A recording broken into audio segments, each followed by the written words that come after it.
नमस्कार दोस्तों, स्वागत है आप सबका एक बार फिर से मेरे चैनल हेल्थी फॉरएवर पे। इस वीडियो में हम गॉल ब्लैडर की पथरी, किडनी स्टोन और बाकी बची जो समस्याएं हैं इसके बारे में चर्चा करेंगे और एंड में आपको बताऊंगा कि इन समस्याओं में कौन से सप्लीमेंट्स इस्तेमाल करके हम फ़ायदा ले सकते हैं। तो आइए हम आज की वीडियो हम शुरू करते हैं, जिसमें सबसे पहली चीज़ हम डिस्कस करेंगे पित्ते की पथरी। पित्ते की पथरी ज़्यादातर कोलेस्ट्रॉल के कणों से बनती है। कुछ पथरियाँ रंजित होती हैं और उनमें कैल्शियम तथा बिलिरुबिन रहता है।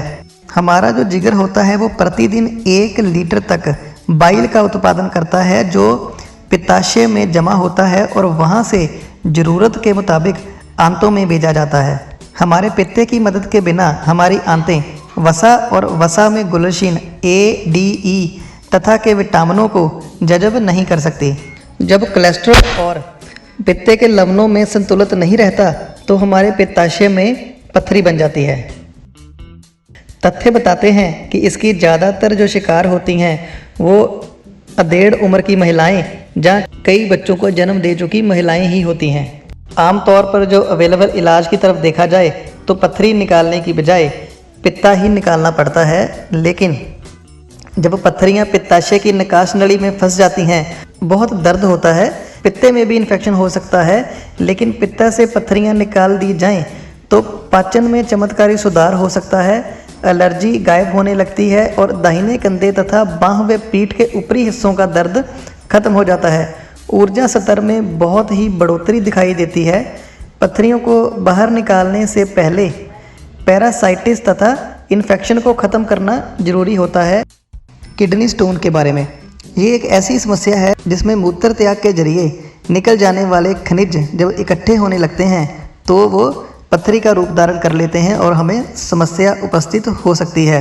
अक्सर पथरी पेशाब के जरिए निकल जाती है और हमें पता भी नहीं चलता, लेकिन जब ये मूत्राशय या गर्भाशय जैसी मूत्र प्रणाली के किसी भाग को बाधित करती है तो बहुत ही तेज असहनीय दर्द पैदा होता है। आमतौर पर ये पथरी कैल्शियम ऑक्सलेट या कैल्शियम फास्फोरेट से बनती है। कई अध्ययनों से पता भी चल चुका है कि कैल्शियम पूरक या कैल्शियम समृद्ध भोजन खाने से कैल्शियम ऑक्सलेट पथरी बनने का जोखिम कम हो जाता है, क्योंकि कैल्शियम पाचन तालिका में ऑक्सलेट से जुड़ता है और वे ऑक्सलेट को जज़ब होने से रोक देता है। कुछ मामले जैसे कि जो गाउट से पीड़ित रोगी होते हैं उनमें यूरिक एसिड के कण पथरी का निर्माण कर सकते हैं। फास्फोरस समृद्ध भोजन कैल्शियम फास्फेट पथरी बना सकता है। सिस्टाइटिस से पीड़ित इंसानों में मूत्राशय में उद्दीपन होने से पेशाब बहुत कम लेकिन बार बार होने लगता है और होते समय व्यक्ति को बहुत ही तेज और असहनीय दर्द भी महसूस हो सकता है। ये दशा महिलाओं में आमतौर से पाई जाती है। अक्सर इसमें मूत्र में मवाद या खून भी रिश्ता है। इसके बढ़े हुए रूप में हमारे गुर्दे में इन्फेक्शन फैल सकता है। मूत्राशय में खुजली, मूत्र मार्ग में खुजली, दर्द और जलन भी हो सकती है। कई रोगियों में देखा गया है कि इसमें हल्का बुखार या तेज बुखार भी रहने लगता है। ज़्यादातर केसेस में इसका इलाज भी वैसे ही किया जाता है जैसा नेफ्राइटिस का किया जाता है।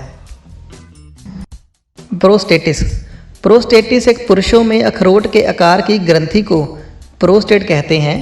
ये मूत्राशय के नीचे स्थित होती है और मूत्र मार्ग के चारों तरफ से घेरती है।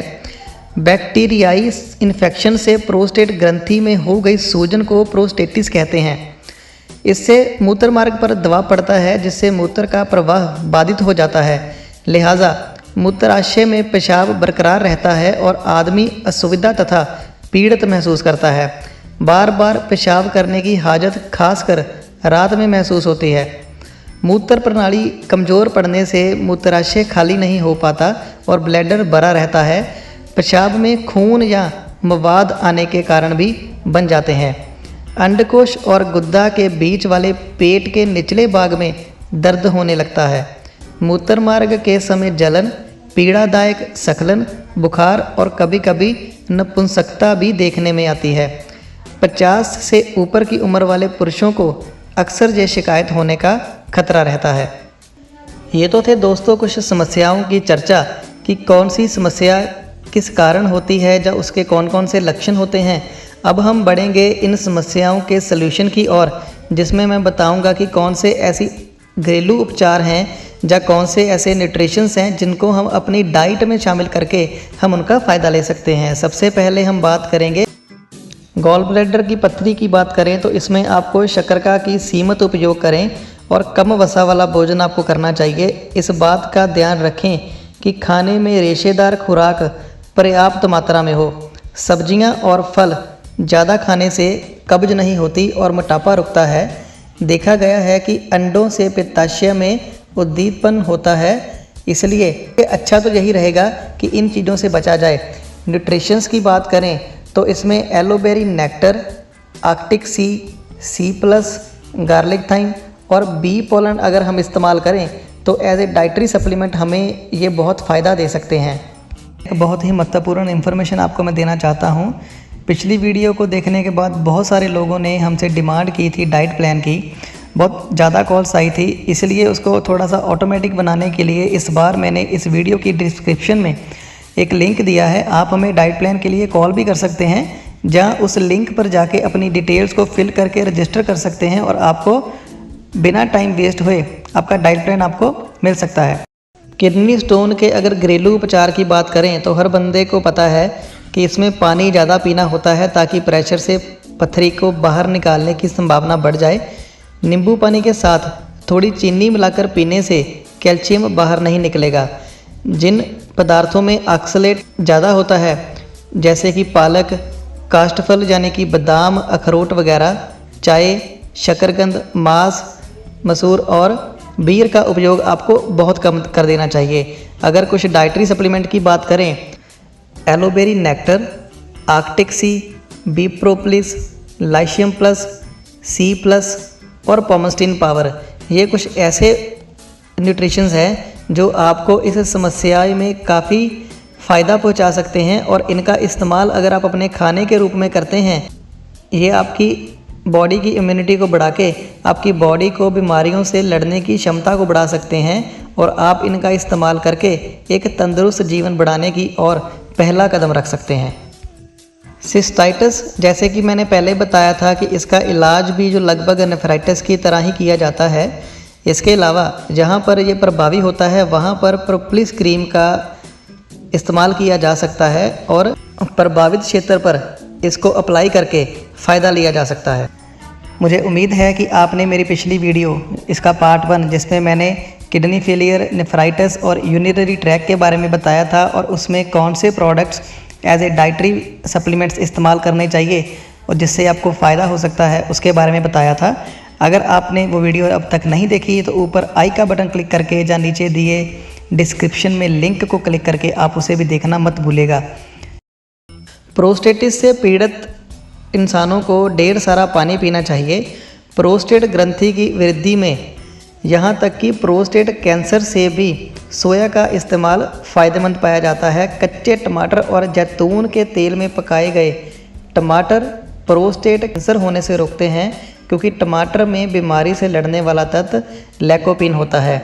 न्यूट्रिशंस की बात करें, क्योंकि आजकल हमें जो खाने से न्यूट्रिशन नहीं मिल पा रहा, उसके लिए हमें कुछ ऐसे न्यूट्रिशंस का इस्तेमाल करना पड़ता है जिनसे हमारी बॉडी को प्रॉपर पोषक जो खुराक है वो मिल पाए और हम तंदुरुस्त रह पाएँ। इसमें से आप aloe berry nectar, omega 3, bee pollen, C plus या मल्टी माका का इस्तेमाल करके फ़ायदा ले सकते हैं और हमेशा याद रखें कि एक्सपर्ट एडवाइस के साथ ही इनका इस्तेमाल करें ताकि आपको इनका प्रॉपर फ़ायदा हो सके और आप अपनी तंदुरुस्त जीवन के प्रति पहला कदम रख सकें और आपकी आने वाली ज़िंदगी खुशहाल व्यतीत हो सके।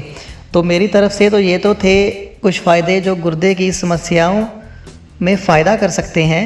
आप भी इनका इस्तेमाल करके इनको अपना के उपचार के रूप में एज ए डाइटरी सप्लीमेंट अपने खाने में इस्तेमाल करके फ़ायदा ले सकते हैं, क्योंकि पुराने ज़माने में लोगों की खुराक अच्छी होती थी, इसलिए उनको दवाओं की ज़रूरत नहीं पड़ती थी।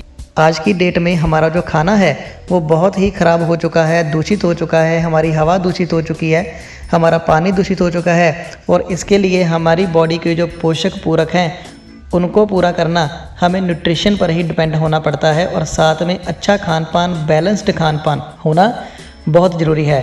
और जिस पर्सन ने आपको ये वीडियो सजेस्ट की है या शेयर की है, उस पर्सन के साथ बैठकर या बात करके आप इसकी प्रॉपर जानकारी लें, तो आप इनका इस्तेमाल एक्सपर्ट एडवाइस के साथ ज़रूर करें। और जैसे कि मैंने शुरुआत में बताया था कि डाइट प्लान के लिए बहुत सारी कॉल्स आई थी। अगर आप कॉल कर सकते हैं तो नीचे दिए नंबर पर कॉल कर सकते हैं डिस्क्रिप्शन में, या लिंक पर रजिस्टर भी कर सकते हैं, ताकि आपका डाइट प्लान पाकर आप उसका इस्तेमाल करके अपनी ज़िंदगी को तंदुरुस्त बनाने में सहायता कर सकें। तो मेरी तरफ से इस वीडियो में सिर्फ इतना ही। आपको ये वीडियो कैसी लगी कमेंट करके ज़रूर बताइए, और इसको लाइक एंड शेयर करना मत भूलना। और इन वीडियोस को उन बंदों तक ज़रूर भेजिए जिन बंदों को इनकी ज़रूरत हो सकती है या जिनके लिए ये फ़ायदा हो सकता है। तो मेरी तरफ से इस वीडियो में सिर्फ इतना ही। जल्दी मिलता हूँ अगली वीडियो में किसी और बेनिफिट्स के साथ। मुझे उम्मीद है कि आप इनका पूरा फ़ायदा उठाएंगे। तब तक के लिए शुक्रिया।